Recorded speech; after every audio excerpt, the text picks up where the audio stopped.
É muito comum nós acharmos que sabemos o que estamos falando quando os assuntos são aquecimento global, política, lutas sociais ou qualquer outra coisa que a gente acha importante pelo menos ter uma opinião, mas não se importa o bastante para realmente tentar entender. O resultado disso é um monte de gente reproduzindo opiniões alheias que, em sua maioria, são rasas e desprovidas de uma preocupação com a verdade. Bom, não é como se eu estivesse falando alguma coisa nova. As pessoas se contentam com o socialmente aceitável e se acomodam com aquela velha opinião formada sobre tudo. Mas não precisa ser assim, e é exatamente por isso que hoje a gente aqui do Revisão vai apresentar uma oportunidade para vocês. Uma oportunidade de ir além do mundo das aparências. Uma oportunidade de mergulhar mais fundo na vida e na luta de um ser humano que marcou o século XX. Uma oportunidade de entender o seu tempo histórico, a situação política que ele decidiu mudar e a jornada espiritual pela qual ele passou.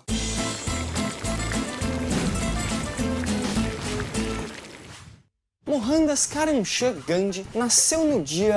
Calma aí, e aquele lance de Mahatma lá do nome dele, onde tá? Pra começar, Mahatma não é bem um nome, e a sua tradução para o português seria a grande alma. Foi uma alcunha criada por um indiano de Calcutá, chamado Rabindranath Tagore. Ele foi um poeta, romancista, músico, dramaturgo e o responsável por diversas reformas culturais na Índia. Ó, fica a dica aqui, hein? Vale a pena dar uma pesquisada nesse cara. Gandhi nasceu no dia 2 de outubro de 1869, em uma cidade litorânea no ocidente da Índia chamada Porbandar, onde hoje é o estado de Gujarat. É importante dizer aqui que Gandhi fazia parte da casta dos Vaishyas, que nada mais eram do que os responsáveis pelas atividades comerciais. Parece meio estranho falar dessa maneira, mas a cultura hindu durante muito tempo teve, em algumas regiões até tem hoje em dia, essas divisões rígidas, hereditárias e endógamas chamadas castas. De acordo com o hino do Rig Veda, o documento mais antigo da literatura hindu, as castas se originaram do sacrifício do deus Purusha. Da boca de Purusha nasceram os Brahmanes, que tinham a função e responsabilidade do sacerdócio e da erudição, que eram líderes religiosos, professores, intelectuais e médicos. Dos braços de Purusha nasceram os Kshatriyas, a famosa classe destinada aos guerreiros e líderes políticos. Das pernas se originaram os Vaishyas, como a gente já falou, eram os comerciantes. Entretanto, ela também chegou a abrigar camponeses e artesãos. Dos pés de Purusha nasceram os Sudras, como sempre, os escravos. Uma observação aqui: como os Sudras são os mais discriminados, também são os que mais lutam para assegurar a igualdade de direitos na Índia. Até a independência do país, em 1947, os Shudras não tinham acesso a vários serviços e empregos públicos. E por último, não é bem uma casta, mas existem os intocáveis, os Dalits. Estes, teoricamente,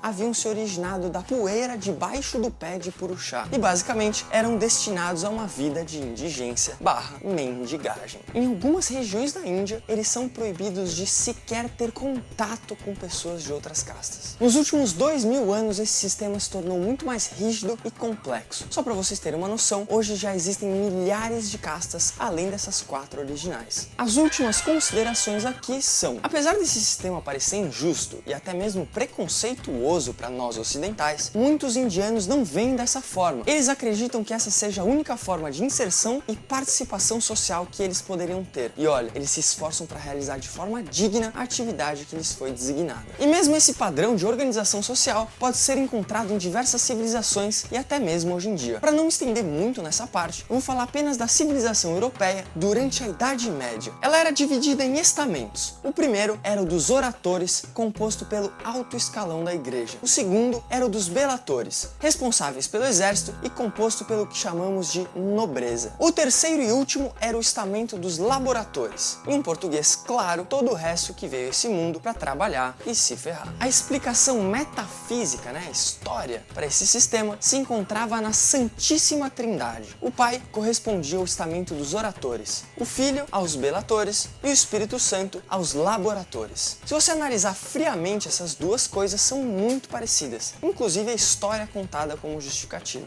Tá, mas vamos voltar pro Gandhi, que é o tema do vídeo. Mesmo ele não sendo de uma das castas mais prestigiadas, Gandhi nasceu em uma família relativamente rica, sendo seu pai o primeiro-ministro do principado em que ele nasceu. Sua mãe, apesar de não ter contribuído muito para a riqueza material da família, era uma religiosa fervorosa da escola de Vishnu, o deus hindu da conservação e responsável pela manutenção do universo. Inclusive, Krishna é um dos seus avatares. militares. Essa influência materna foi muito marcante para Gandhi e o ajudou muito em sua caminhada espiritual. Então, até os seus 13 anos de idade, não aconteceu muita coisa que vale a pena ser enunciada. Até que em maio de 1883, sua família, como de costume, realizou seu casamento com Kasturba Gandhi, na época com 14 anos. Olha, gente, era um acordo entre famílias, não teve amor nessa história. Pelo menos, nesse momento não. As coisas continuaram dentro do padrão, até que por volta de 1886 foi decidido que Mohandas deveria deixar o seu país natal para concluir a sua formação na Inglaterra. Com 17 anos de idade, Gandhi desafiou as restrições de sua casta e foi para Londres estudar direito na University College of London. Lógico que com a condição de se abster de bebidas alcoólicas e mulheres. Agora, por que Londres ou por que Inglaterra? Para responder essa pergunta, nós temos que voltar alguns séculos no tempo e explicar como a Índia acabou virando uma colônia do poderoso Império Britânico. No dia 31 de dezembro de 1600, a rainha Isabel I da Inglaterra deu uma carta real à Companhia Britânica das Índias Orientais que concedia a essa companhia de comerciantes o monopólio do comércio com o Oriente. A única treta é que naquele momento quem dominava essa rota eram os portugueses. Na real, tudo isso só começou a acontecer porque justamente os portugueses conseguiram ultrapassar o Cabo da Boa Esperança, vulgo Cabo das Tormentas, e estabeleceram uma rota mais segura para o exótico Oriente. Quem quiser saber mais sobre isso é só pesquisar sobre a viagem de Vasco da Gama ou até mesmo os Lusíadas de Camões. Entretanto, pouco depois dos portugueses estabelecerem essa rota, os ingleses foram lá e tomaram ela na marra, uma vez que o comércio de chá, seda, algodão, salitre e produtos exóticos dava uma grana absurda. E venhamos e convenhamos, a Inglaterra era muito mais treta que Portugal, belicamente falando. Inclusive, teve um imperador mongol chamado Jahangir que ficou tão impressionado com a vitória da frota inglesa sobre a frota portuguesa que ele se mostrou disposto a negociar um tratado comercial com a Inglaterra. Agora, se foi respeito ou medo, eu não sei. Talvez um pouquinho dos dois. Em 1615, o rei Jaime I, através de intermediários, conseguiu a permissão dos mongóis para, em troca de produtos europeus, principalmente armas, erguer postos comerciais na Índia. E foi assim que o primeiro passo em sentido da dominação total daquele território foi dado. Em pouco tempo, a companhia já tinha postos comerciais em Bombaim, Calcutá, Madras e Surá, ou seja, as principais cidades indianas. Logo em 1670, o rei Carlos II deu à Companhia Britânica das Índias Orientais o direito de adquirir território, criar um exército, cunhar uma moeda e montar uma máquina administrativa para a região. Tcharam! Não sei se vocês perceberam, mas em menos de um século, a Inglaterra tinha fundado um país dentro da Índia. A partir daí foi aquele negócio: guerra, dominação e exploração. Mas não se enganem, houve muita resistência tanto pelos hindus quanto pelos muçulmanos daquela região. Aliás, é interessante observar que, apesar das grandes diferenças, os hindus e os muçulmanos permaneceram em certa harmonia durante o período de dominação inglesa. Isso porque a própria Inglaterra acabava unindo eles na forma de um inimigo comum. Acontece que um dia isso acabou e, bom, assunto para outro vídeo. Se vocês quiserem saber mais sobre a resistência local, deem uma pesquisada no que foi a Revolta dos Cipaios. Foi ela que fez com que a Inglaterra tivesse que mudar de estratégia e assumir o controle direto da Índia. Por isso que só em 1877, 200 anos depois, um monarca inglês, no caso a Rainha Vitória, recebeu o título de Imperatriz da Índia. E é por isso tudo que Gandhi foi estudar direito em Londres. Da mesma maneira que os ricos brasileiros mandavam seus filhos para estudarem direito em Coimbra, os ricos indianos mandavam seus filhos para estudarem direito em Londres. Na maior parte das vezes, as relações entre metrópole e colônia são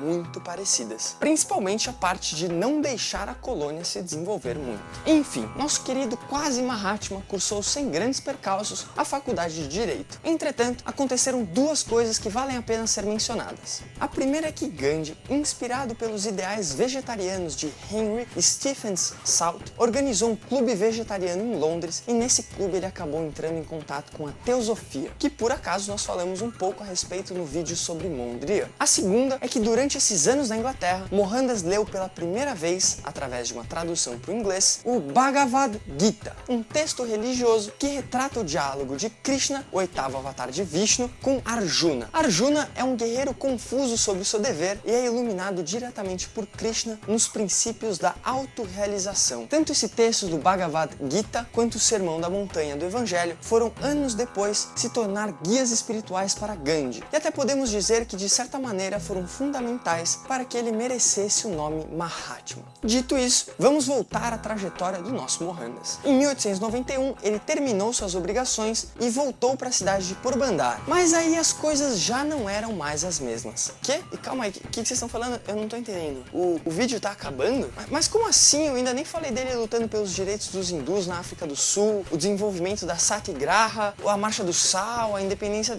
Vixe... pessoal, desculpa aí, mas vai ter que ficar pra próxima. Mas eu tô tranquilo que eu sei que eu vou te ver lá. Quero agradecer quem viu o vídeo até aqui. Pra quem não sabe, a gente tem uma campanha aí de crowdfunding no apoia.c.